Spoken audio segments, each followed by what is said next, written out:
The last book in the universe by Rodman Philbrick is told from the point of view of Spaz, an epileptic teenager who lives in a post-Big Shake world.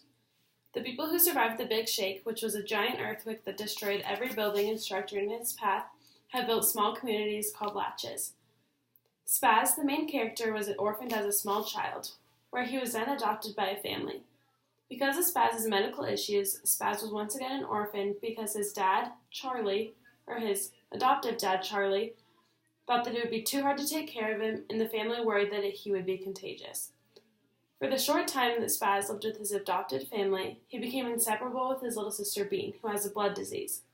When he left his family, Bean was all better, but as soon as he finds out that his little sister's blood disease came back, he decides to embark on an adventure of a lifetime to go see his little sister one last time. An old gummy Ryder and Smallface, another orphan, take on this journey with Spaz.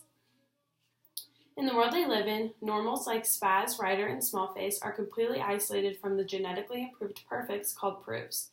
There is to be no contact between them.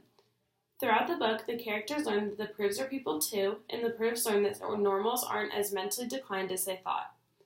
The author is teaching that no matter your title or social class, you are no better than the people below you, and the people above you are no better than you are. Ryder, Spaz, and Littleface first realize this when they met a proof, who risks her life to save the life of three normals and also wants to help Bean as well. The proofs were reluctant at first to help Bean once they got to Eden. The way they thought about the normals changed when Bean played a proof in chess, and that's when they decided that they wanted to help her once and for all.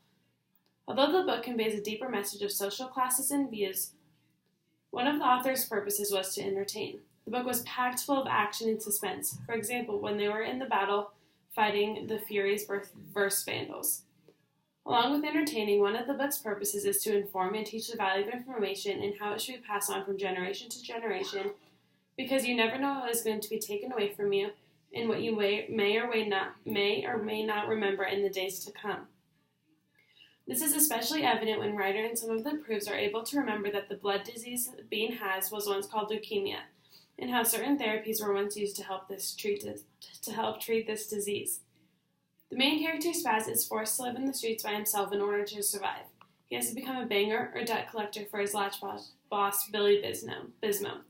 Spaz meets Ryder when he goes to steal from him. I learned that the current culture is very important to what can happen in the future, and that even though something from past generations may seem old-fashioned and or irrelevant, but even old ideas and technology are still very valuable, just like books are in this book. The strengths of this book were the action and suspense. You never knew what was going to happen next. It always kept you on your toes. I also liked how it showed that you shouldn't forget old trends because they are still valuable in a world full of technology today. One of the weaknesses was that the book ended too abruptly. I would have liked to see what would have happened to them after they left Eden, and how Bean was, and how if the cure really did help. I would 10 out of 10 recommend this book because it was a fun, easy read, but it also showed you what the world could be like in the future if there was something as drastic as the Big Shake.